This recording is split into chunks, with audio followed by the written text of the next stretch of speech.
Hi hello வணக்கம் மக்களே. Sunday எதுவுமா வீட்டில் கறிசோறு சாப்பிட்டு ஒரு குட்டி தூக்கத்தை போட்டு ஈவினிங்க்கு மேலே ரொம்ப போர் அடிக்குது, என்னடா பண்ணலாம் அப்படின்னு யோசிச்சுட்டு இருக்கப்போ ஒரு இடம் ஞாபகம் வந்துச்சு. அது வேறு எதுவும் இல்லை, மதுரை மாரியம்மன் தெப்பக்குளம் தான். இதுக்கு நம்ம போகிறதுக்கு சூஸ் பண்ண ரூட் எதுன்னு பார்த்தீங்கன்னா மாட்டுத்தாவணி அண்ணா நகர் வழியாக போகிறோம். ஸோ வாங்க போகலாம்.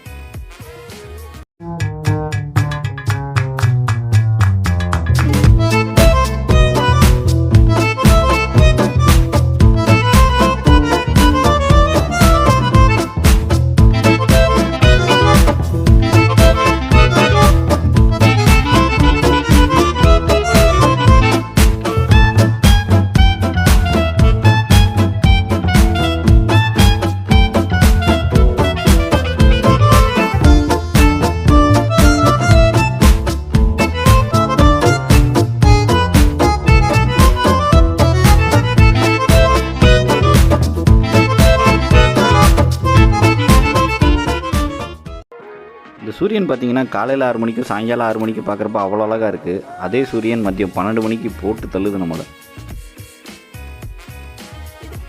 நம்ம இப்போ வண்டியூர் பாலத்துக்கு மேலே தான் ட்ராவல் பண்ணிகிட்ருக்கோம். ஸோ பாலம் ஏறி கீழே இறங்கின உடனே தெப்பக்குளம் தான்.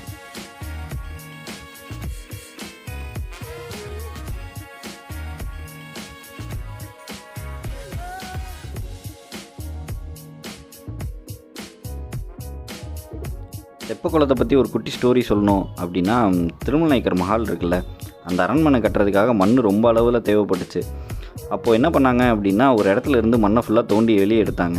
அந்த மண்ணை வச்சு தான் திருமலை நாயக்கர் மஹாலே கட்டினாங்க. அது கட்டி முடிச்சதுக்கப்புறம் அந்த இடத்த பார்க்குறப்போ ரொம்ப குளியாக இருந்துச்சு. என்னடா பண்ணலாம் அப்படின்னு சொல்லி யோசிச்சுட்டு இருக்கப்போ அந்த இடத்துல தண்ணியை நிரப்பி பக்கத்தில் ஒரு கோவிலை கட்டி அதை தெப்பக்குளமாக மாற்றிட்டாங்க. தெப்பக்குளம் வந்துட்டு 1645 கட்டி முடித்தாங்க. கிட்டத்தட்ட 16 ஏக்கர் பரப்பளவு கொண்டது. நீளம் மட்டும் 305 மீட்டர், அகலம் மட்டும் 290 மீட்டர். கிட்டத்தட்ட 376 வருஷம் பழமை வாய்ந்தது இந்த இடம். உங்களுக்கு எல்லாம் ஒரு டவுட் வரலாம், எப்படிடா சிட்டிக்கு நடுவில் இவ்வளோ தண்ணி இருக்குது அப்படின்னு. இது வந்து ஸ்ட்ரைட்டாக மதுரை வைகை ஆற்றுலேருந்து தண்ணி கொண்டு வராங்க. எப்படின்னு பார்த்தீங்கன்னா கால்வாய் மூலியமாக தான் தண்ணி கொண்டு வந்துட்டுருக்காங்க. தெப்பக்குளத்துக்கு ஆப்போசிட்டில் அப்படியே பார்த்தீங்கன்னா மாரியம்மன் கோவில் இருக்கும். திருமலை நாயக்கரோட பர்த்டே ஆன தைப்பூசத்தன்னைக்கு இங்கே வருஷம் வந்துட்டு தெப்பத் திருவிழான்னு நடத்துவாங்க. இன்றைக்கி மட்டும் நீங்கள் வந்து தெப்பக்குளத்தை பார்க்கணுமே, அவ்வளோ அழகாக இருக்கும்.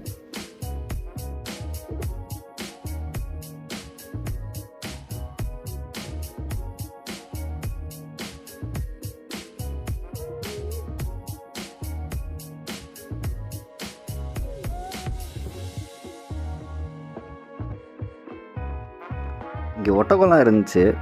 நம்ம ஒரு ரைடு போகலாம் அப்படின்னு சொல்லி அவங்ககிட்ட கேட்டோம். ஆக்சுவலாக அது வந்து சின்ன குழந்தைகளுக்கு மட்டும்தானா, நமக்கெலாம் கிடையாதான். நம்ம அதனால் துபாய் இல்லை ராஜஸ்தான் அப்படி போகிறப்ப இதை ட்ரை பண்ணிக்கலாம்.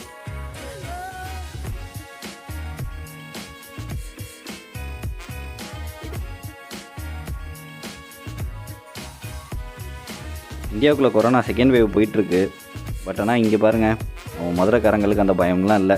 யாருமே மாஸ்க் கூட போடலை, எனக்கு என்னன்னு சுற்றிட்டு இருக்காங்க. பல சிட்டிஸில் லாக்டவுன் வேறு போட்டாங்க.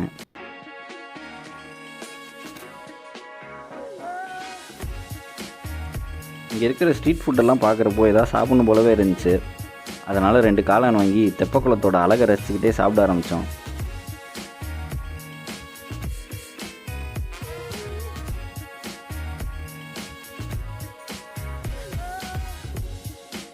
இதெல்லாம் பார்க்கும்போது வர ஃபீல் என்னென்னா, ஏதோ ஒரு திருவிழாக்குள்ளே நுழைஞ்ச அளவுக்கு ஒரு ஃபீல் இருக்குது. ஏன்னா சைடில் பார்த்தீங்கன்னா ஃபுல்லாக ஒரு 20-30 கடை, ஸ்ட்ரீட் ஃபுட் கடை தான் ஃபுல்லாக இருக்குது. அந்த பக்கம் ஒரு அம்யூஸ்மெண்ட் பார்க்கே இருக்குது.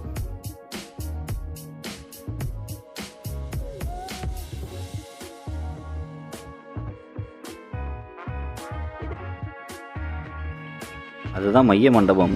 தெப்பத் திருவிழா அன்றைக்கி கம்ப்ளீட்டாக இங்கே லைட் டெக்கரேஷன்லாம் பண்ணி இந்த இடம் பார்க்குறதுக்கே அவ்வளோ அழகாக இருக்கும். இந்த இயர் அதை மிஸ் பண்ணிட்டோம். நெக்ஸ்ட் இயர் கண்டிப்பாக அதை வந்து பார்க்கலாம்.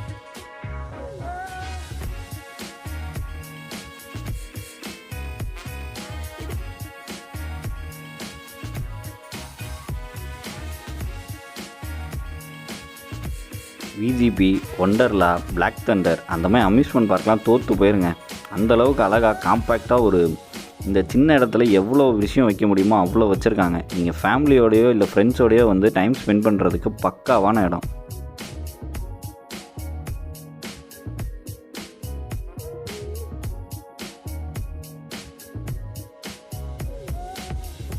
உங்களில் நிறையா பேருக்கு இந்த அப்பளத்தோட பேர் தெரிஞ்சிருக்கும், டெல்லி அப்பளம். ஆனால் இது ஏன் டெல்லி அப்பளம்னு பேர் வச்சாங்கன்னு தெரில. பட் ஆனால் அவர் தூவித்தர அந்த பொடிக்காண்டியே இந்த இதை சாப்பிட்லாம். அப்பளத்தை சாப்பிட்டுட்டு நாங்கள் வீட்டுக்கு கிளம்பிட்டோம். இன்றைக்கி போட்டிங் பண்ண முடியலை, லேட்டாக வந்துட்டதுனால. நாளைக்கு தான் நாங்கள் போட்டிங் போனோம். நீங்கள் மறக்காமல் வந்து வீடியோவை ஸ்கிப் பண்ணாமல் லாஸ்ட் வரைக்கும் பாருங்கள். போட்டிங் போகணும் அப்படின்றதுக்காண்டியே அடுத்த நாள் வந்தேன். டைமிங் என்னென்னு பார்த்தீங்கன்னா 8 o'clockலேருந்து ஈவினிங் 5:30 வரைக்கும் தான். போட்டிங்க்கு என்ட்ரி டிக்கெட் வந்து ஒரு ஆளுக்கு 20 rupees.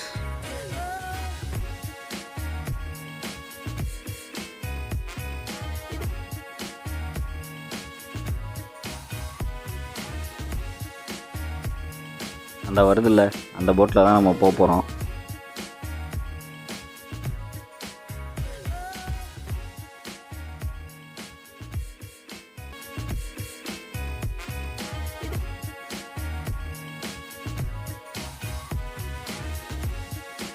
எங்கே போனாலும் நமக்கு இந்த லாஸ்ட் பெஞ்ச் தான் கிடைக்கிது.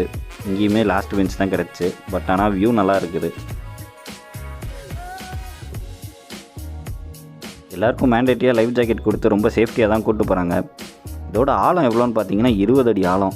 அதனால தான் லைஃப் ஜாக்கெட்லாம் போட சொல்லி ரொம்ப சேஃப்டியாக கூப்பிட்டு போகிறாங்க. போட் ஸ்டார்ட் பண்ணிட்டாங்க. ட்ரிப் எப்படி இருக்க போகுது அப்படின்னு பார்த்தீங்கன்னா, ஆரம்பித்த இடத்துலேருந்து அப்படியே ஒரு ரவுண்டு மைய மண்டபத்தை ஒரு ரவுண்ட் அடிச்சுட்டு திருப்பி இங்கேயே கொண்டு வந்து இறக்கி விட்ருவாங்க. நான் சொன்ன மாதிரி இது வந்து 20 அடி ஆழம். சம்மர் சீசனில் இந்த வருஷம் தண்ணி இருக்குது. பட் ஆனால் லாஸ்ட் இயர்லாம் பார்த்தீங்கன்னா தண்ணி இங்கே கிடையாது. தண்ணி இல்லாதப்போ என்ன பண்ணுவாங்கன்னா, நம்ம மதுரை மக்கள் வந்துட்டு இதை ப்ளே கிரவுண்டாக தான் யூஸ் பண்ணிகிட்டு இருந்தாங்க. இது வந்து ஒரு குட்டி ஸ்டேடியமாகவே இருக்கும் தண்ணி இல்லாதப்போ. நீங்கள் வந்து பார்த்தீங்கன்னா, நானுமே ஸ்கூல் காலேஜ் படிக்கிறப்போ நிறையா டைம் இங்கே வந்து கிரிக்கெட் விளாண்டுருக்கேன். மைய மண்டபத்தோட இன்னொரு ஸ்பெஷாலிட்டி என்ன அப்படின்னு பார்த்தீங்கன்னா, இதோட நிழல் வந்து தண்ணியில் கம்ப்ளீட்டாக விழுகவே விழுகாது. அந்தளவுக்கு இதை கட்டியிருக்காங்க. மைய மண்டபத்தில் வந்துட்டு இப்போ மெயின்டெனன்ஸ் ஒர்க் போயிட்டுருக்கு. அதனால் அவங்க யாரையும் அலோவ் பண்ணல. அதுவும் இல்லாமல் தண்ணி இருக்கிறப்ப அலோவ் பண்ண மாட்டாங்களாம். தண்ணி இல்லாதப்போ நான் ஒரு தடவை வந்து இங்கே உள்ளே என்ன இருக்குது அப்படின்னு சொல்லி கவர் பண்ணுறேன்.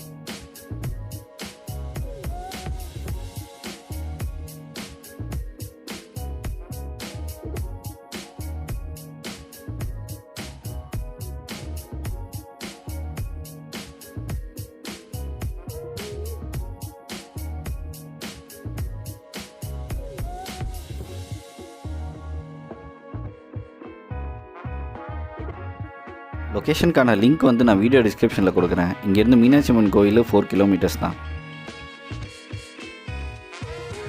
நீங்கள் தெப்பக்குளம் வரீங்க அப்படின்னா ஒரு 4:30 to 5 வந்துடுங்க. அப்போ நீங்கள் வந்தீங்கன்னா தான் போட்டிங் முடிச்சுட்டு சாமி கும்பிட்டுட்டு அதுக்கப்புறம் இங்கே கொஞ்சம் டைம் ஸ்பெண்ட் பண்ணிவிட்டு நீங்கள் வீட்டுக்கு போகிறதுக்கு கரெக்டாக இருக்கும்.